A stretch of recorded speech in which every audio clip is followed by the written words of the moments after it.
नमस्कार दोस्तों, हमारे YouTube channel Alisa success point पर आप सभी का स्वागत है। हार्दिक अभिनंदन है।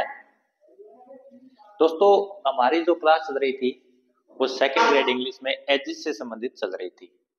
आज जो हमारी क्लास होने वाली है वो एज ऑफ मिल्टन, जो 1625 से लेकर के 1660 तक मानी जाती है, उसके बारे में आज हम पढ़ेंगे, अध्ययन करेंगे कि इस एज की क्या विशेषताएं थी, इसके अंदर कौन से खास कवि थे और कौन से पोएम्स की, एसेज की और ड्रामा की रचना हुई थी, उनका कंपोजिशन किया गया था। तो चलिए शुरू करते हैं आज की class.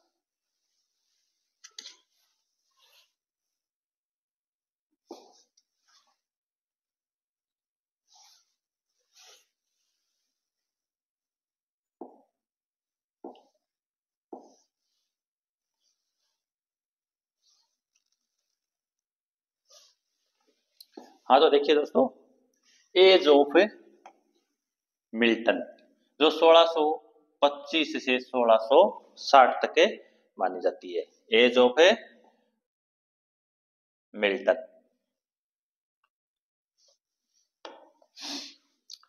The age of Milton can be divided into two phases.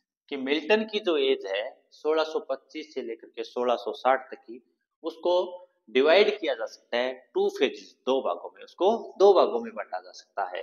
कौन कौन सा? The first phase is the Caroline period 1625 to 1649 की। पहला जो भाग है उसको कैरोलिन पीरियड के नाम से भी जाना जाता है, जो 1625 से लेकर के 1649 तक माना जाता है। The term Caroline is derived from the word Carolus, the Latin version of Charles। कि ये जो टर्म है, ये जो शब्द है कैरोलिन है, वो कैरोलस नामक शब्द से लिया गया है, जो कि चार्ल्स का लेटिन संस्करण है। लेटिन भाषा के अंदर चार्ल्स का जो संस्करण है वही कार्लोस शब्द से बना हुआ शब्द कैरोलिन है। It was the time of the region of Charles First। region means राज्य, region means राज्य, कि ये चार्ल्स फर्स्ट के राज्य का समय था। उसमें इंग्लैंड पर चार्ल्स फर्स्ट का शासन हुआ करता था। The second is the Commonwealth period, it is 1649 to 1660। और जो दूसरा भाग था मिल्टन की एज का, उसको कॉमनवेल्थ पीरियड के नाम से भी जानते हैं। कॉमनवेल्थ को वैसे बोलते हैं राष्ट्रमंडल। क्या बोलते हैं? राष्ट्रमंडल। राष्ट्रमंडल, ये राष्ट्रमंडल पीरियड के नाम से भी जाना जाता है, जो 1649 से लेकर के 1660 तक चला था। This was the time of English civil war. कि ये सिविल वार क्या होता है? गृह युद्ध। कि ये इंग्लैंड के गृह युद्ध का समय था। 1649 से लेकर के 1660 तक इंग्लैंड के अंदर गृह युद्ध हुआ था। The supporters of the king were known as the cavaliers. Supporters means समर्थक। क्या होता है? समर्थक, समर्थन देने वाले। ऑफ द किंग, राजा के। कि जो ऐसे लोग जो राजा का साथ देते थे, राजा का समर्थन देते थे, उनको कैवेलियर्स के नाम से जाना गया। किस नाम से जाना गया? कैवेलियर्स के नाम से। And the supporters of the parliament, parliament संसद, और जो संसद का समर्थन करते थे were known as round heads, और उनको राउंड हेड के नाम से जाना गया। तो क्वेश्चन बनता है कि राउंड हेड किसके सपोर्टर थे? पार्लियामेंट के। और जो कैवेलियर्स थे वो किसके सपोर्टर थे? किंग के, राजा के। ठीक है, ये कब हुआ था? 1649 से लेकर के 1660 तक, जब इंग्लैंड के अंदर सिविल वार शुरू हुआ था, गृह युद्ध शुरू हुआ था। तो पहला भाग था चार्ल्स फर्स्ट के टाइम का, और दूसरा भाग था वो था इंग्लैंड के अंदर गृह युद्ध का समय, जिसको कॉमनवेल्थ पीरियड के नाम से भी जानते हैं। और उसकी जो टाइम पीरियड है वो है 1649 टू 1660। और जो पहला जो कैरोलियन पीरियड है वो 1625 टू 1649। ठीक है, चलिए नेक्स्ट देखते हैं। The age is also known as the Puritan age. कि इस एज को, इस पीरियड को एक और नाम से भी जाना जाता है जिसको बोलते हैं पुरितन एज। क्या बोलते हैं? Puritan age. The Puritanism may be defined as the re-renaissance of the moral sense of the man. Moral sense नैतिक भावना ऑफ द मैन मनुष्य की, कि मनुष्य की नैतिक भावना के रीनेसो पुनर्जागरण, कि मनुष्य की जो नैतिक भावना है उसके अंदर पुनर्जागरण के लिए जिस शब्द को डिफाइन, जिस शब्द ने उसको परिभाषित किया उसको पुरितनिज्म कहा गया। क्या कहा गया? पुरितनवाद कहा गया। क्या कहा गया? पुरितनवाद। और पुरितनवाद ही एज ऑफ मिल्टन के पीरियड को कहा जाता है। It was the greatest movement of the moral and political reform. It was the greatest movement, कि ये सबसे बड़ा महान मूवमेंट था। मूवमेंट क्या होता है? आंदोलन। क्या होता है? आंदोलन। ग्रेटेस्ट में सबसे बड़ा, ऑफ द मोरल नैतिक एंड पॉलिटिकल राजनीतिक रिफॉर्म। क्या होता है? सुधार। क्या होता है? सुधार। ये नैतिक और राजनीतिक सुधारों का सबसे महान आंदोलन था। इसके अंदर राजनीतिक और नैतिक सुधार सबसे ज्यादा हुए थे। The basic demand of this movement was the freedom of religion as well as freedom of expressions. Expressions क्या होता है? अभिव्यक्ति। क्या होता है? अभिव्यक्ति, बोलने की क्षमता, उसको बोलते हैं अभिव्यक्ति। And freedom of religion, religion क्या होता है? धर्म। कि इस आंदोलन की जो सबसे बड़ी मांग थी, डिमांड थी, वो थी धर्म की स्वतंत्रता और अभिव्यक्ति की स्वतंत्रता, बोलने की स्वतंत्रता। क्या थी? इस आंदोलन की जो सबसे बड़ी मांग थी वो थी धर्म और अभिव्यक्ति की स्वतंत्रता की मांग। The famous poet Milton was the stern Puritan. Stern का अर्थ होता है कठोर, कड़े। कि प्रसिद्ध कवि मिल्टन है वो दृढ़ पुरितनवादी था, कठोर पुरितनवादी था, कट्टर पुरितनवादी व्यक्ति था। Milton is the chief figure of this period. Figure means आकृति होता है, यहाँ पे कहेंगे व्यक्ति। कि मिल्टन है वो इस युग का सबसे अग्रणी व्यक्ति था, सबसे महत्वपूर्ण व्यक्ति था। Then there are the poets better known as the cavaliers. कि उसके बाद और भी वो तो अच्छे अच्छे पोइट्स हैं जिनको कैवेलियर्स के नाम से जाना जाता है। कैवेलियर्स कौन थे? जो राजा के समर्थक थे सिविल वार के दौरान, वो कैवेलियर्स कहलाए थे। Like Richard Lovelace, sir John Suckling, Thomas Carew, Robert Herrick, जिन्होंने नोबल नंबर नाम की रचना की थी। नोबल नंबर किसकी है? रॉबर्ट हैरिक की। जॉर्ज हर्बर्ट, इन्होंने लिखा था द टेम्पल। जॉर्ज हर्बर्ट का है the Temple. Edmund Waller, Edmund Waller, इनका जो रचना थी पोइम्स के नाम से इनका संग्रह है जो 1645 में प्रकाशित हुई थी। एंड जॉन जे डेनहम, ये वो कवि थे जो किंग के सपोर्टर्स थे और उनको कैविलियर्स के नाम से जाना गया था। तो कैविलियर ग्रुप ऑफ पोइट्स थे वो थे Richard Lovelace, sir John Suckling, Thomas Carew, Robert Herrick, George Herbert, Edmund Waller, John J Denham. ये सब कैविलियर्स ग्रुप ऑफ पोइट थे। As most of them followed Ben Jonson are called the son of Ben और the tribe of Ben. कि जैसा कि इनमें से अधिकांश लोगों ने फॉलोवर्ड मींस अनुसरण किया था किसका? बेन जॉनसन का। ये अधिकांश बेन जॉनसन के अनुयायी थे, इसलिए इनको बेन के पुत्र कहा जाता था या फिर बेन की जाति कहा जाता था। बेन की जनजाति के नाम से इनको जाना जाता। ट्राइब होता है जनजाति, ठीक है। सन ऑफ बेन, बेन के पुत्र, ट्राइब ऑफ बेन, बेन की जनजाति। इन कवि, ये अधिकांश कवि थे कैविलियर ग्रुप के, ये बेन के ही फॉलोवर्स थे, उससे प्रभावित थे, इसलिए उनको सन ऑफ बेन की संज्ञा दी गई थी। उनको Ben of son of A Ben कहा जाता था। ठीक है, चलिए नेक्स्ट देखते हैं।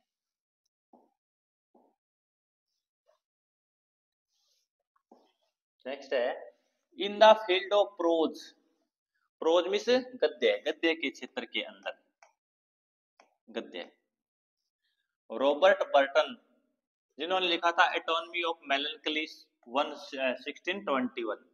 एटोनमी ऑफ मेलनकली किसकी रचना है? रॉबर्ट बर्टन की। सर थॉमस ब्राउन जिन्होंने लिखा था Religio Medici 1642। Sir Thomas Browne. Jeremy Taylor Holy living and Holi Dying, ये जर्मी टेलर की रचना है। Are some of the famous authors, ये मिल्टन एज के कुछ प्रसिद्ध लेखक हैं जो प्रोज के लिए लिखते थे, जिनमें रॉबर्ट बर्टन की anatomy of melancholy, sir Thomas Browne की रिलीजियो मेडिसी और जर्मी टेलर की holy living and Holi dying. आगे देखिए, the age of Milton is also remarkable for the character writer. Character writer क्या होता है? चरित्र लेखक, किसी का चरित्र लिखना, वो होता है कैरेक्टर राइटर। कि मिल्टन की जो एज है वो चरित्र लेखन के लिए भी प्रसिद्ध है, रिमार्केबल है, याद करने योग्य है, उल्लेखनीय है। किसकी एज? मिल्टन की एज। किसके लिए? कैरेक्टर राइटर के लिए। The 17th century character was a new prose form. 17वीं शताब्दी के अंदर चरित्र लेखन है वो गद्य का एक नया रूप था। फॉर्म इस क्या कहेंगे? रूप, एक नई शैली थी चरित्र लेखन। A character is a very short sketch of an individual, कि एक चरित्र लेखन होता है वो किसी व्यक्ति के जीवन का एक छोटा सा चरित्रण होता है। वो इज मच मोर, वो मीन्स जो इज मच मोर मीन्स ज्यादा होता है, ए टाइप मीन्स प्रकार का, देन एन ए इंडिविजुअल व्यक्तिगत रूप से, कि जिस चरित्र का वो लेखन करते हैं वो व्यक्तिगत न होकर के उस प्रकार, उसके प्रकार का एक प्रकार से वर्णन होता है। क्या? कैरेक्टर राइटिंग, चरित्र लेखन। The intention of the character writer, intention क्या होता है? इरादा। कैरेक्टर राइटर चरित्र लेखक का इज रिफॉर्मेटिव, रिफॉर्मेटिव क्या होता है? सुधारात्मक। क्या होता है? सुधारात्मक। कि चरित्र लेखन का मुख्य जो उद्देश्य था, इरादा होता था लेखक का, वो उस कैरेक्टर के अंदर सुधार करने का होता था, सुधारात्मक होता था। And his instrument are irony and satire, और वो अपने लेखन के अंदर जिस शैली का प्रयोग करते थे, जिन साधनों का प्रयोग करते थे, वो होते थे आयरनी एंड सैटायर। आयरनी क्या होता है? विडंबना। क्या होती है? विडंबना। और सैटायर ये होता है व्यंग्य। क्या होता है? व्यंग्य। कि लेखक का विडंबना और व्यंग्य का प्रयोग करते हुए कैरेक्टर राइटिंग करते थे। To understand it better we can say these characters are not different from the humorous of the Ben Jonson। कि इस बात को अच्छी तरह से समझने के लिए, टू अंडरस्टैंड इट बेटर, इस कैरेक्टर राइटिंग को अच्छी तरह से समझने के लिए, वी कैन से हम कह सकते हैं, these characters are not different, कि ये चरित्र है, ये पात्र है, वो अलग नहीं होते थे from the humours of Ben Jonson. Ben Jonson ने जिस ह्यूमर का प्रयोग किया, जिस हास्य रस का प्रयोग किया, उससे वो ज्यादा अलग नहीं होते थे, ऐसा हम समझ सकते हैं। Like most English genres, this term is also imported from the Greek psychologist Theophrastus 372 to 287 BC before Christ. Genre क्या होता है? शैली। क्या होता है? शैली। कि अंग्रेजी लेखन के अंदर जो विभिन्न शैली है उनकी तरह ही दिस टर्म क्या होता है? रूप। ये रूप भी कौन सा रूप है? चरित्र लेखन का। आल्सो इम्पोर्टेड, इम्पोर्टेड मीन्स लिया गया, इम्पोर्टेड मीन्स लिया गया है from the Greek psychologist, Greek के एक मनोवैज्ञानिक थे जिसका नाम था थियोफ्रेस्ट। थियोफ्रेस्ट के थियोफ्रेस्ट मनोविज्ञानी से ही इस शब्द को इंपोर्ट किया गया है। थियोफ्रेस्ट का काल था वो 372 से लेकर के 287 ईसा पूर्व था, बिफोर क्राइस्ट था। The character writers like Joseph Hall, जिन्होंने लिखा characters of virtue and vices. Character of virtue and vice किसकी है? जोसेफ हॉल की। Sir Thomas Overbury, sir Thomas Overbury, Butler and John Earl form the basis of our study of this age in respect to the character writers, कि चरित्र लेखन के संबंध में यदि हम इस युग का अध्ययन करते हैं, इस पीरियड का अध्ययन करते हैं, तो sir Thomas Overbury, Joseph Hall, Butler, John Earle, वो सब महत्वपूर्ण हैं। ओवरबरेज कैरेक्टर्स हैज 83 एसेज, कि ओवरबरे की जो पुस्तक है जिसका नाम कैरेक्टर्स है, इसके अंदर कुल कितने एसेज हैं? 83। कितने? 83। उसमें 83 एसेज का संकलन किया गया है, कुल मिला के 83 कैरेक्टर राइटिंग उसके अंदर की गई है। किसकी पुस्तक है? ओवरबरे की, सर थॉमस ओवरबरे। ठीक है, चलिए नेक्स्ट देखते हैं।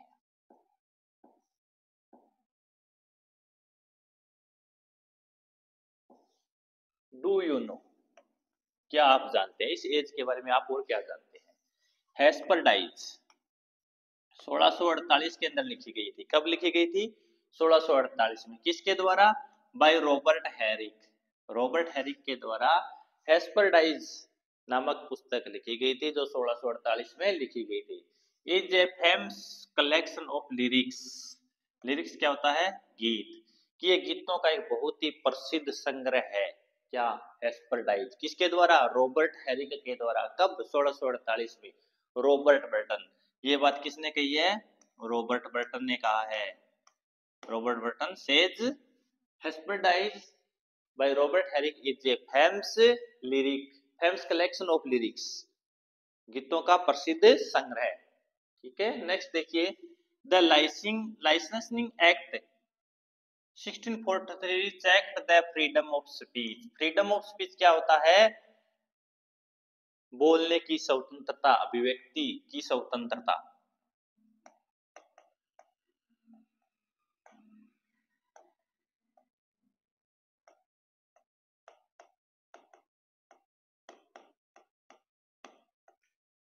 चेक्ड में से नियंत्रण लगाया गया, चेक्ड का मतलब है नियंत्रण किया गया।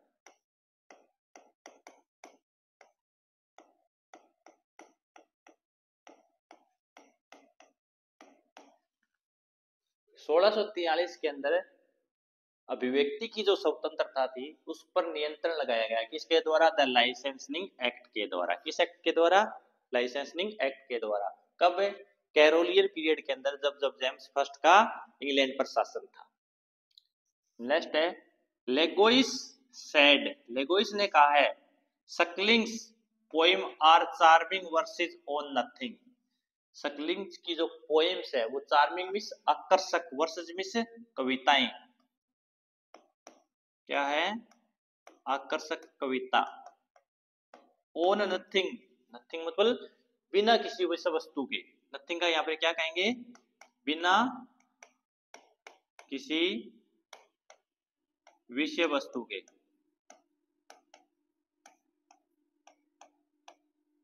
कि सकलिंग की कविताएं हैं उसमें कोई विषय वस्तु वो ज्यादा महत्वपूर्ण नहीं है, लेकिन फिर भी वो बहुत ही आकर्षक कविताएं हैं। किसने कहा है? लेगोइस ने। किसके संबंध में कहा है? सकलिंग की पोएम्स के संबंध में कहा है। John Donne did not feel proud of calling himself sun of Ben, कि जॉन डन को सन ऑफ बेन कहने में बिल्कुल भी घमंड महसूस नहीं होता है, वो अपने आप को सन ऑफ बेन मानता है। The famous author Middleton, the famous author Middleton, Middleton author ने, ऑथरेस थी, लेखिका थी, प्रसिद्ध लेखिका मिडल्टन, जिन्होंने लिखा था वुमेन बीवियर वुमेन, कि महिला वो महिला से सावधान रहे। Which is about an Italian prostitute. Prostitute क्या होता है? वेश्या। कि जो एक इटली की वेश्या है। इज लेटर रिफ्लेक्टेड में से प्रस्तुत होती है in T S Eliot the Waste Land. T S Eliot ने द वेस्टलैंड लिखा था, उसमें वो फिर से एक नायिका के रूप में, एक पात्र के रूप में कौन मिडल्टन है वो प्रकट होती है, जो इटली की एक प्रोस्टिट्यूट है। नेक्स्ट देखिए, theatres were closed in the year of 1642 and reopened in the year of 1660। कि इंग्लैंड के अंदर 1682 के अंदर जो थिएटर थे, नाटक घर थे, उनको बंद कर दिया गया था, क्लोज्ड कर दिया गया था, और उनको वापस 1960 में रीओपन कर दिया गया था। जैसे मिल्टन की एज समाप्त हुई, उसके बाद उनको वापस ओपन किया गया। To his poem stress is a poem by Marvell, whereas जबकि the mistress is a poem by Cowley. अब इसमें ये ध्यान रखना है, नाम एक जैसे ही हैं। क्या? टू हिज पोएम स्ट्रेस, इसका जो पोइट है वो है मार्वेल, जबकि द मिस्ट्रेस जो पोइम है उसका जो पोइट है वो है अब्राहम काउली। ठीक है, तो इसमें अपने को मिसअंडरस्टैंडिंग नहीं रखनी है कि द मिस्ट्रेस किसकी है? अब्राहम काउली की, और टू हिज कोई मिस्ट्रेस है वो एंड्रयू मार्वेल की है। ठीक है, नेक्स्ट देखिए, Donne is known as the saint of the metaphysical school. Donne is known, Donne को जाना जाता है, saint of metaphysical school, metaphysical poetry का महात्मा। मेटाफिजिकल क्या होता है? पिछली क्लास में भी हमने बताया था कि जिसमें अलौकिक तत्वों की उपस्थिति हो, तत्व मीमांसा भी बोल सकते हैं, सुपर नेचुरल है, वो क्या होता है? मेटाफिजिकल होता है।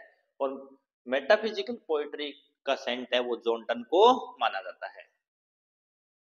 नेक्स्ट है, marvel was the only Puritan among the metaphysical poets.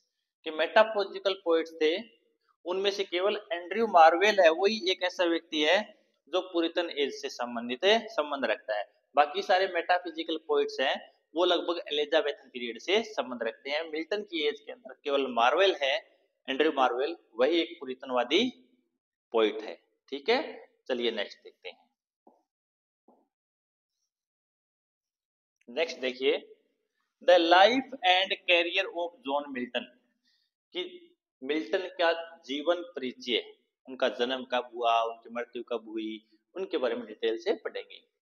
Milton is the second most important author of the study of English literature, next only to William Shakespeare.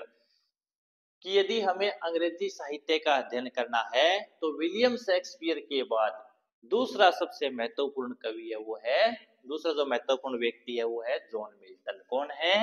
John Milton second. First कौन है? William Shakespeare. ठीक है, next देखिए, he was born in Bread Street, Cheapside, London on 9th of December in 1608।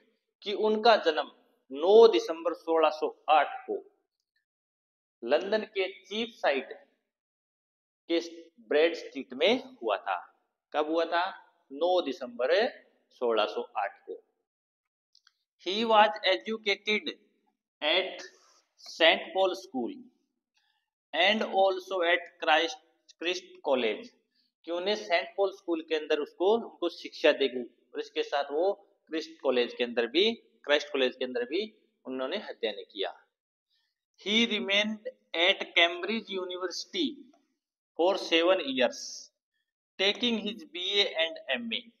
कि उन्होंने अपने BA की और MA की डिग्री करने के लिए वो लगभग कैम्ब्रिज विश्वविद्यालय के अंदर 7 वर्षों तक उन्होंने अध्ययन किया। He fought against the royalists as he was the supporter of the parliament। He fought, वो लड़े, against the royalist मतलब जो राजा के शाही व्यक्ति थे। ठीक है, शाही लोग,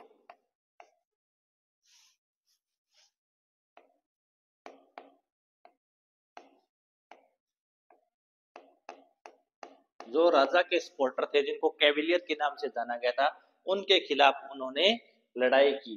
क्योंकि एज मीन्स क्योंकि he was the supporter of the parliament, वह संसद का समर्थक था, और राउंड हेड का सपोर्टर था, ठीक है। On the establishment of the Commonwealth, कि जब कॉमनवेल्थ की स्थापना हो गई, राष्ट्रमंडल शासन की स्थापना हो गई, he was made the Latin secretary of the committee of foreign affairs. Foreign affairs विदेशी मामले, क्या होता है, विदेशी मामले। कि जब कॉमनवेल्थ की स्थापना हो गई तो उन्हें विदेशी मामलों की जो समिति थी उसका सेक्रेटरी उसको बनाया गया, लेटिन सेक्रेटरी बनाया गया। इन 1643 ही मैरिड मैरी पॉवेल, कि 1643 के अंदर उन्होंने मैरी पॉवेल से शादी की। किससे की, मैरी पॉवेल से। कब, 1643। The young daughter of A royalist, वो एक शाही व्यक्ति की ही, यानी शाही परिवार से संबंध रखने वाले व्यक्ति की युवा लड़की थी। But the union proved to be unhappy one, लेकिन उनका जो शादीशुदा जीवन था वो ज्यादा खुशी से नहीं रहा, वह अनहैप्पी साबित हुआ, थोड़ा सा दुखमय साबित हुआ। When he was 44 years old in 1653 he became blind, कि जब वह 44 वर्ष के थे, कब, 1653 के अंदर, तो वह टोटली ब्लाइंड हो गए, उनको एकदम से दिखना बंद हो गया, वो अंधे हो गए। He married Katherine Woodcock second time, कि फिर उन्होंने बाद में कैथरीन वुडकॉक नाम की महिला से दूसरी बार शादी की। But she passed away within 50 months, लेकिन 15 महीने के अंदर, 1.25 साल के अंदर ही उसकी भी मृत्यु हो गई, वो भी पास्ट हो गई। His third wife Elizabeth Minshull was an object of comfort when he was tortured during the restoration of the monarchy. Monarchy क्या होता है, राजवंश, राजवंश कह सकते हैं, तानाशाही कह सकते हैं।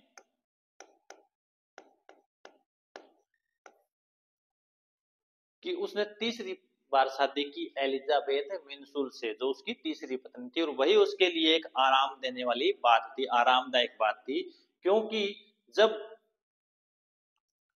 राजवंश का दोबारा पुनर्स्थापना की गई, राष्ट्रमंडल का शासन समाप्त होकर इंग्लैंड के अंदर वापिस तानाशाही स्थापित हुई, तो उस समय उसको टॉर्चर किया गया था, बहुत अधिक प्रताड़ित किया गया था। उस शोषण के दौरान उसके लिए जो कंफर्ट की बात थी वो उसकी थर्ड पत्नी एलिजाबेथ मिंसूल थी, ठीक है। He died on 8 November 1674, John Milton की मृत्यु हुई वो 8 दिसंबर 1674 को हुई थी, और जन्म हुआ था 9 दिसंबर 1608 को, ठीक है। Milton is chiefly remembered for his sublimity, high seriousness, and his tremendous use of blank verse. Milton is chiefly remembered, मुख्यतः मिल्टन को याद किया जाता है, किस लिए, फॉर हिज सब्लिमिटी, सब्लिमिटी में से कह सकते हैं अपने भव्यता, गंभीरता, भव्यता, हाई सीरियसनेस, उच्च गंभीरता,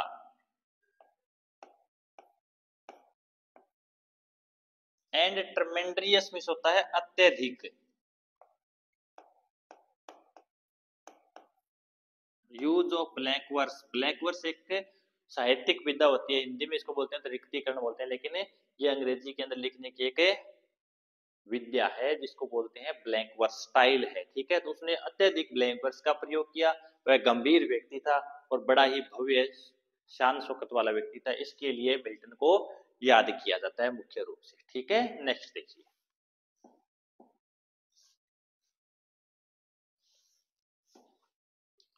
वर्ड्सवर्थ राइटली सेड, वर्ड्सवर्थ ने बिल्कुल सही कहा था, क्या कहा था, his soul was like a star and dwelt apart. Wordsworth ने कहा था कि उसकी आत्मा वो एक तारे के समान थी जो दूर ही निवास करती थी, इस संसार से थोड़ी दूरी पर वो निवास करती थी। ऐसा कथन किसका है?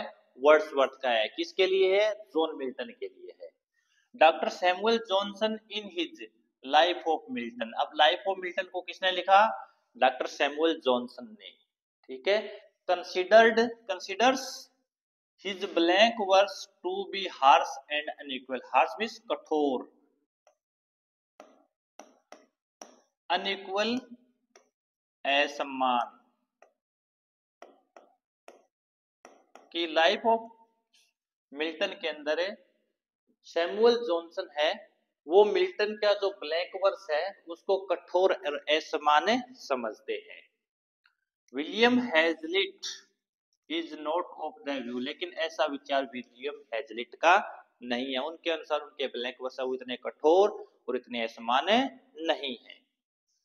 ही सेज दैट, वह कहता है कि, कौन कहता है? William Hazlitt. Milton's black verse is the only verse. कि मिल्टन के जो ब्लैक वर्स है वो केवल वर्स है। In the language of the, in the language भाषा के अंदर, that deserve the name of verse, जिनको वास्तव के अंदर ही वर्स के नाम से पुकारा जा सकता है। कि मिल्टन के जो ब्लैक वर्स है केवल वही ब्लैक वर्स को हम भाषा के अंदर ब्लैक वर्स कह सकते हैं, यानी सबसे स्टीक ब्लैक वर्स का प्रयोग जॉन मिल्टन ने किया है। यह मानना है विलियम हैजलिट का। ठीक है, चलिए नेक्स्ट देखते हैं। हिज वर्क्स, किस? Whose works? मिल्टन, मिल्टन के वर्क्स। पहला है, इसको हम दो तीन भागों में बांटेंगे। पहला on the morning of Christ nativity. पहला उसने लिखा था on the morning of Christ nativity, written on the biblical subject, Bible के विषय पर है। 1629 1629 पर उसने बाइबल के विषय पर ही लिखा था, on the morning of Christ nativity. दूसरा पार्ट आएगा हॉर्सन पीरियड, 1631 से 1637 में ये लिखा था हॉर्सन पीरियड। एल जेरो सेकंड और पेनेसेरोसो 1633, ये उन्होंने लिखा था 1633 के अंदर। फिर नेक्स्ट है कॉम्स 1634 में, सबसे इंपॉर्टेंट है। ठीक है, it is A mask. Mask क्या होता है? मुखोटा। क्या होता है? मुखोटा। की एक मुखोटा के रूप में लिखा हुआ है। ठीक है, it tells the story of lustful magician. Lustful में से कामुक, मैजिशियन क्या होता है? जादूगर। की एक जादूगर की कहानी हमें बताता है, जिसका नाम क्या है? Holmes. Two brother and their sister Alice, दो भाई और उनकी बहन जिसका नाम था Alice, get lost in the forest, जंगल में खो जाते हैं। फ्रॉम देयर वे, अपने रास्ते में। टू द कैस्टल, कैस्टल में क्या होता है? किला। कि वे किले के अंदर आ रहे थे और जंगल में अपना रास्ता भटक जाते हैं। The sister is separated, separated क्या होता है? अलग होना। फ्रॉम हर ब्रदर्स, अपने भाइयों से। And falls in the hands of comes, और कम्स के हाथों में पड़ जाती है, यानी कम्स के हाथ लग जाती है और अपने भाइयों से वो अलग हो जाती है। एलाइस विद हर चेस्टिनिटी, चेस्टिनिटी क्या होता है? पवित्रता। क्या होती है? पवित्रता। की एलिसा है वो अपनी पवित्रता के साथ, फोइल्स, फोइल्स का अर्थ होता है पालन करना। क्या होता है? पालन करना, बात मानना। कॉम्स अटेम्प्ट्स, कॉम्स प्रयास करता है। टू इंटाइस हर, इंटाइस का अर्थ क्या होता है? लुभाना।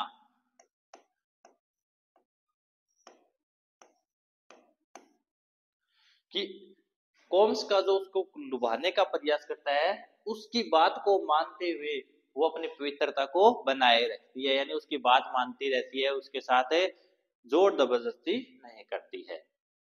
Alias is savoured bye her two brothers, alias को उसके दो भाइयों के द्वारा बचा लिया जाता है।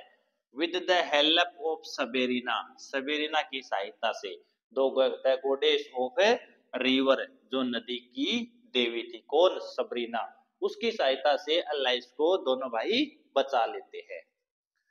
There is much of poetry than the story in the work, कि ये जो किताब है कोम्स, इसके अंदर कहानी के बजाय कविताएं ज्यादा है। ये एक प्रकार से गद्य में न करके पद्य में ज्यादा है। नेक्स्ट है इसकी Lycidas 1637 Lycidas. It is a pastoral elegy. Pastoral क्या होता है? देहाती, कि एक देहाती जीवन की त्रासदी है। ट्रेजेडी क्या होता है? एलिजी क्या होता है? शोक गीत। क्या होता है? शोक गीत। ये एक देहाती शोक गीत है। Written on the death of his friend, जो उसकी मित्र की मृत्यु पर लिखी गई थी, जिसका मित्र का नाम था एडवर्ड किंग। एडवर्ड किंग की मृत्यु पर लिखा गया जो शोक गीत है, देहाती शोक गीत है, किसका है? जॉन मिल्टन का है। उसका नाम क्या है? लूसीडस। Besides all the pastoral convention, the poem is built on the idea of Puritanism, कि केवल जो देहाती विचार है, देहाती तरीके है, कन्वेंशन है, उनको के अलावा ये पूरी की पूरी पोएम है वो पुरितनवाद से भरी हुई है। पुरितनवाद के विचार इस पोएम के अंदर है। नेक्स्ट है हिज फेम्स सोनेट्स आर, कि उसके प्रसिद्ध जो सोनेट हैं वो है on his blindness, on his 23rd birthday, and when the assault was intended, when the assault was intended, all Petrarchan sonnet. Milton है वो पैटरसन सोनेट का अनुसरण करता है। ये सारे के सारे क्या है? पैटरसन सोनेट है। कौन कौन से? On his blindness, on his 23rd birthday, when the assault was intended, ये उसके फेमस सोनेट है। किसके? जॉन मिल्टन के। ठीक है, नेक्स्ट देखिए।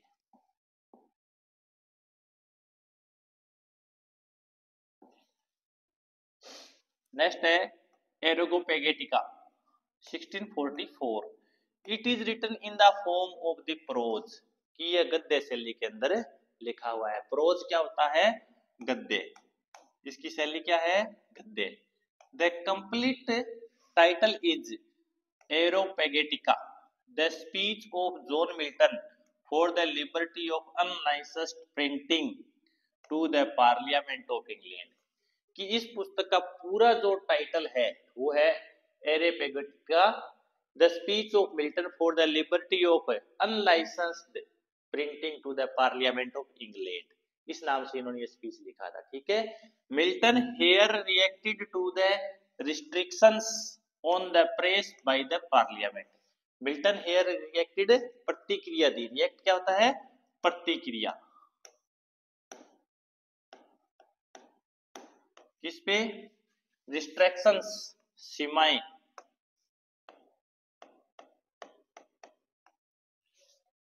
ऑन द प्रेस, समाचार पत्रों पर, बाय द पार्लियामेंट, की पार्लियामेंट ने जो समाचार पत्रों पर सीमाएं लगाई थी, नियंत्रण किया था, उस पर अपनी प्रतिक्रिया है वो इसे एरोपेगेटिका में दी थी।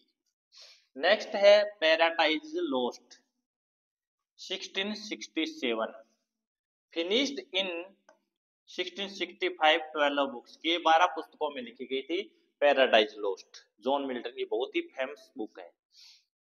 It is the greatest among the works of Milton, कि मिल्टन के जितने भी कार्य हैं उनमें से सबसे प्रसिद्ध, सबसे महान है। It is written in the form of epic. Epic क्या होता है? महाकाव्य। कि ये महाकाव्य शैली के अंदर लिखी गई है। कौन सी शैली में? महाकाव्य शैली में। Here Milton tries to assert eternal providence as to justify the ways of God to man, कि यहाँ पर मिल्टन है वो ये बात साबित करने की कोशिश करता है कि भगवान के जो रास्ते व्यक्ति के लिए उनको न्यायोचित ठहरा जाए, और शाश्वत प्रोविडेंस। इटरनल क्या होता है? शाश्वत। शाश्वत प्रोविडेंस को साबित करने की कोशिश करता है। नेक्स्ट है पैराडाइज रीगेन, पैराडाइज को पुनः प्राप्त करना। ये था 1671। This work is also in the epic forum. ये काम था, ये कार्य था, ये पुस्तक थी, वो भी काव्य महाकाव्य शैली में लिखी गई थी। The spirit of Puritanism is also to be found here. कि पुरितनवाद की जो अवधारणा थी, जो भावना थी, वो यहाँ पर भी पाई जाती है, इसमें भी मिलती है। Mentioning the conflict between good and the evil. Mention में तो होता है उल्लेख करना, क्या होता है? उल्लेख करना। कन्फ्लिक्ट में होता है द्वंद्व, संघर्ष।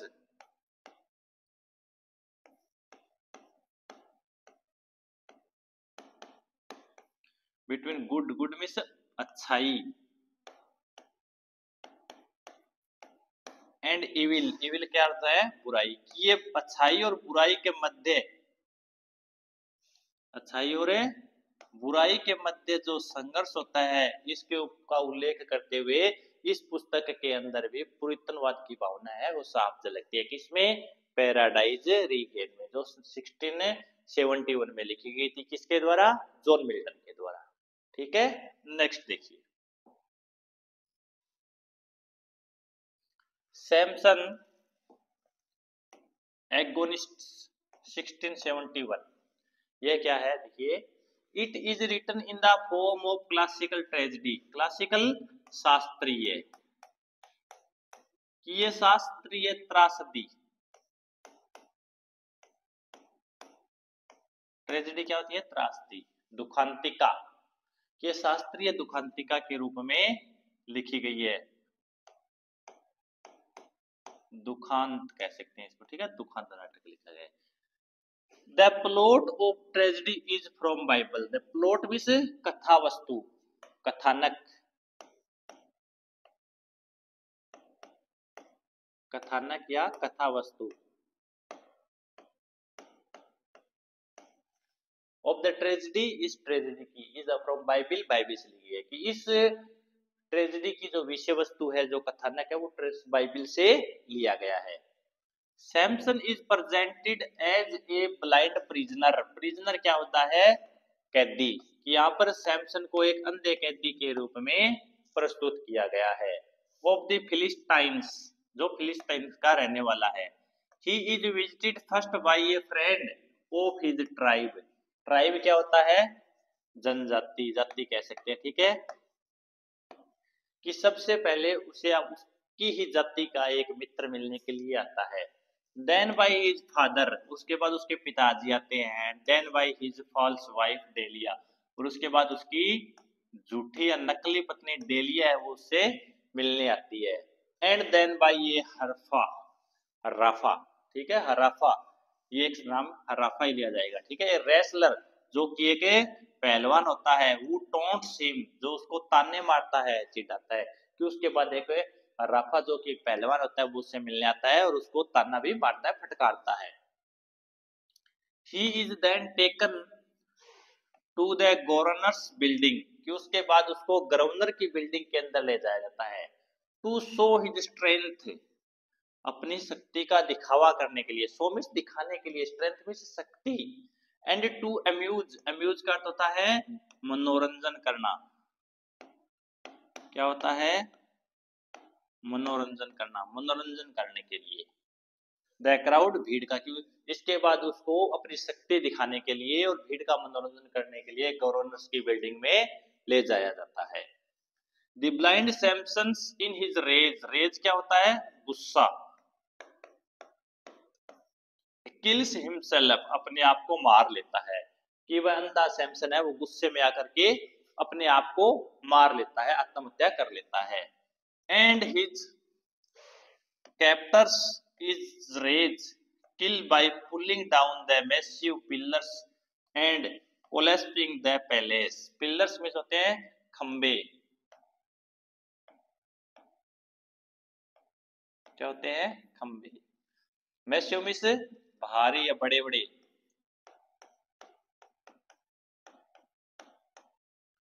ठीक है। collapse मीन्स गिरा देते हैं, गिराना। क्या होता है? गिराना। कि उसके बाद जो उसके समर्थक होते हैं, उसको पकड़ने वाले जो व्यक्ति थे, वो गुस्से में आ जाते हैं और उस राजमहल के, उस गवर्नर के जो महल था, उसके बड़े बड़े किलों जो खंबे थे उनको गिरा देते हैं और महल को नष्ट कर देते हैं। उनको गिराते हुए वहां पर जो लोग होते हैं उनको मार डालते हैं। ऐसी कहानी है वो सैमसन एगोनिस्ट में 1671 में लिखी गई है। किसके द्वारा? जॉन मिल्टन के द्वारा। ठीक है, चलिए नेक्स्ट देखते हैं। ठीक है दोस्तों, जो एज ऑफ मिल्टन थी, जिसमें मिल्टन एक महान व्यक्ति था, उसके महत्वपूर्ण कार्य थे, वो आज हमने अपनी इस क्लास के अंदर डिस्कस किए, उनको हमने पढ़ा। आशा करता हूँ कि ये क्लास आपको जरूर समझ में आई होगी, अच्छी लगी होगी। आप हमारे साथ इसी प्रकार जुड़े रहिए। चैनल को ज्यादा से ज्यादा सब्सक्राइब कीजिए, लाइक कीजिए, कमेंट कीजिए और अपने दोस्तों को शेयर करना मत भूलें। अपने दोस्तों को जरूर जरूर शेयर कीजिए, अपने चैनल पर लाइए। धन्यवाद।